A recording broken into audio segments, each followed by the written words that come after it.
Okay, look, I'm sorry, but I'm gonna have to be a little bit persistent here because I've done so many of these pro punters. Guys like you, no, you don't tell us anything. You just tell us that you're really clever. So give us I'm not sure about that. give us a crumb about Okay. finding an edge in golf. So, okay, if we talk about golf in running, I'm lucky and I'm in a position where maybe the way my mind works, but I can remember an inordinate amount of golf holes. So I can remember every hole at Augusta, Old Course, Scottsdale. It's probably 20, 25 courses. I know exactly how they play, what's required. So if we take something like, let's take Pebble Beach, for example. So I know that, I know the tee shot, you're going to hit 3-wood or a long iron off a tee shot, but you have to hit the fairway. If you don't hit the fairway, you can hit the green, but it's slightly tricky and there's a cost to missing the fairway. Approach shot, again, if you miss, so what you don't necessarily see on TV is that the green is actually sloping a lot from left to right. And so if you miss to the left in the rough, depending on where the pin is, it can actually be an incredibly difficult up and down. If you miss on the right, it's actually much easier up and down because you're chipping back up the hill. And so, take the second hole, par 5, tee shot sets you up into the bunkers, reachable par 5. Now, if you drive into the bunkers, so where it gets interesting, if you drive into the bunkers, you have to lay up at the bunkers. And that decision, or the outcome of having to lay up, probably costs you somewhere between 0.3 and 0.5 shots. That's just a very simple sort of calculation in terms of, players who are able to go for the green in 2 relative to players who are having to, lay up and then hit their thirds onto the green. And so what you end up with in something like golf is that it's all these small little numbers that add up to sort of a bigger picture in terms of understanding what is really, what sort of challenges lie ahead for the players. So it might be a case of, on the green at 2, depending on where the flag is, if you miss left or long, it's very difficult up and down. Short's actually a really nice place to miss, very easy up and down for the pros. You go to the third hole, you're hitting your tee shot across the fairway. If you go too far into the bunkers, again, it's quite a tricky second. If you hit the fairway, it's pretty easy. There's a real cost associated with where you go on each particular shot. So, take the fourth, if you hit you're sort of teeing up in between bunkers. If you hit the bunkers, again, it becomes a really difficult second shot. Whereas if you're actually in the fairway, it becomes a much, much easier shot. And so what you're looking at is whole golf course. I'm lucky I know whole golf courses of exactly where to, fifth hole, you can't miss left if the pin's at the back. It's an almost impossible up and down. So, it might be worth a shot more than if you're actually on the right side. So you see on TV, you think, oh, that's, it doesn't look too bad. But the reality is when you actually know the course in the right amount of detail, you can actually begin to assign probabilities to each of the shots that the players face in terms of how difficult they are. Okay. Now I'm going to skip a question. I'm going to go to information asymmetry because that is exactly what you're talking about there, isn't it? Knowing more than other people. Okay, so for me, information asymmetry is slightly different. So for that's about just being able to, a good judge in terms of, let's take football for example. If I support Villa, if I watch them every week, I get to know how good they are as a team or otherwise. Everything is out in the public domain. So you can see the team. Same with the golf, is everything you're not seeing. There's no information there that isn't available to everyone. Okay, so for me, the information asymmetry comes from if someone gets the team news before it's publicly available, and it used to happen. I think Liverpool had a leak at one point. That's if people are getting information that's not widely available to the general public, that's what I'm talking about in terms of information. Yeah, but the knowledge that you've gained through your own hard work and ability to recall it is. It is, but I'm really talking. So I'm really talking about stuff where it's not publicly available that you can't get your hands on. Yeah. So I mean, we'll talk about Mr. Veitch, okay? Because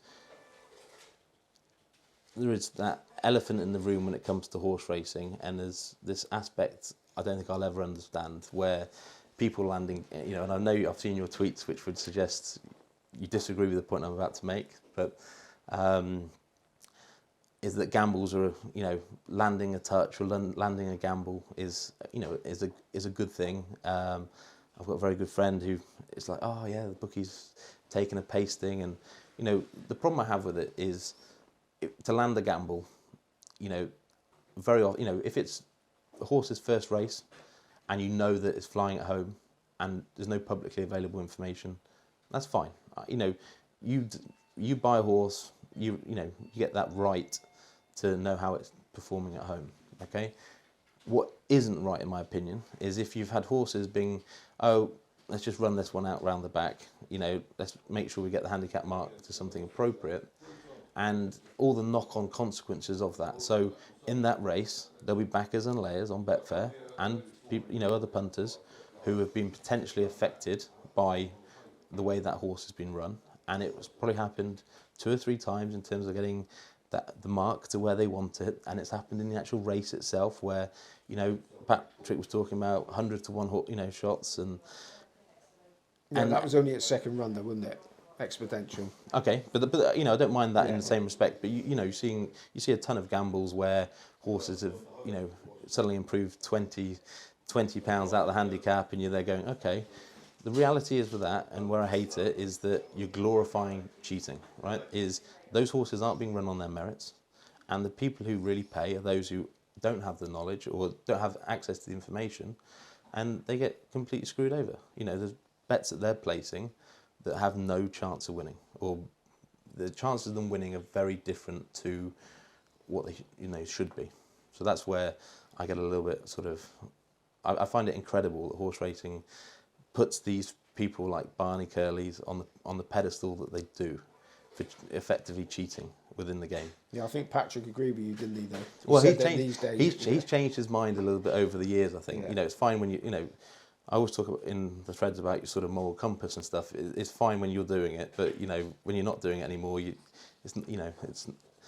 change your mind a little bit. Okay.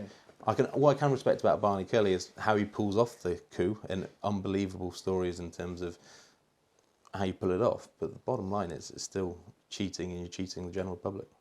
Okay, so the next thing, I must admit I didn't understand the phrase. Can you explain to us layman what skin in the game is?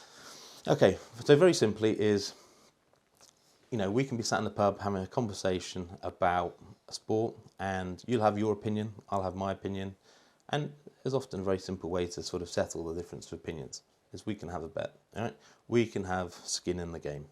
And Taleb has a very interesting book where what he says is, unless you have, unless you experience the downside in real life, unless you then take the plaudits in real life when things are going well, you'll never actually understand what's happening in real life, right? So when it comes to things like tipsters, okay, I have huge issues with people who are tipping stuff where they don't have any bets themselves, right?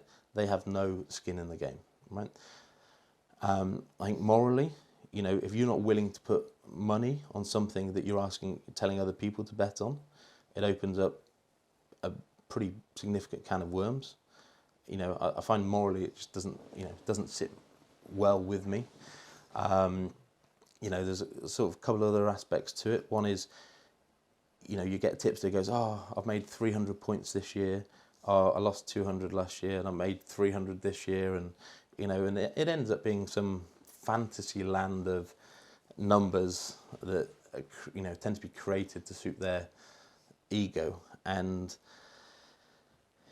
if you don't experience the losses and actually go through what the people who are actually on the losing end of these things is, you have no idea what it's like to, the pressures that you're under. People might go chasing their losses, all this sort of stuff. It's very difficult if you're not actually placing bets yourself to truly understand what people are going through.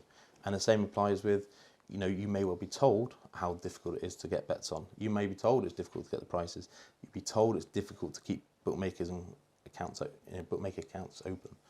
But unless you're actually going through the process yourself of trying to get bets on and everything that's involved, you have no idea what is actually being said in terms of, and that's really what I mean in terms of skin of the game, because you also have, there's a more nefarious aspect to it where one of the sides of the business I think isn't talked about enough and is abhorrent, if for want of a better phrase, is this idea that you have a lot of social media, not social media, you have a lot of media companies, so Racing Post, Sporting Life, and these other companies who have affiliate deals with bookmakers where they're getting a percentage of a punter's losses. So they're in many ways incentivized for people to lose money, because the more people lose money, the more that the companies are making. And so you end up with this very weird sort of conflict of interests. And quite frankly, if you don't have, if you don't have skin in the game and you're not willing to back your own opinion, then don't be surprised if people question your incentives. Okay, so you've got skin in the game. How about staying in the game? Well, staying in the game, it relates back to what I was talking earlier in terms of the experience I had when I left university and I was doing it myself, is that you have to make sure that during the bad times is you don't do anything silly, is you decrease stakes, and you make sure that when the opportunities arise again is that you're properly bankrolled to take advantage of it. You have to be patient, and it can be difficult, but if you keep placing, this is the rest of my bankroll on this final bet, you will eventually go bankrupt and you're not going to be able to place any more bets. Okay, so you've stayed in the game for 10 years, so you've obviously had the ability to adapt. How often have you had to adapt in 10 years? So I think if we look at just something like golf, so you're adapting from pre-off markets, each way betting, tournament match bets. So I remember when I was first in this game in 2000, the match bets and things like that, they were so soft and so easy to beat. I remember Simon Bold and Love Bet and Stan James, and some of these, Stan James obviously went on to become very good in running, but there's some very soft markets, and so you sort of, as time evolves, so you have things like match bets and you're doing pre-off, you're doing each way, and then you're just doing win-only bets. So what people don't realise with, say, win-only bets on the exchanges is that I ended up in a situation where we were able to get, on a European Tour event, we were probably only able to win £20,000 on a player. On a PGA Tour, it was maybe 50,000. And then in the majors, it was 500,000. And so what you ended up with is this really unbalanced sort of disconnect.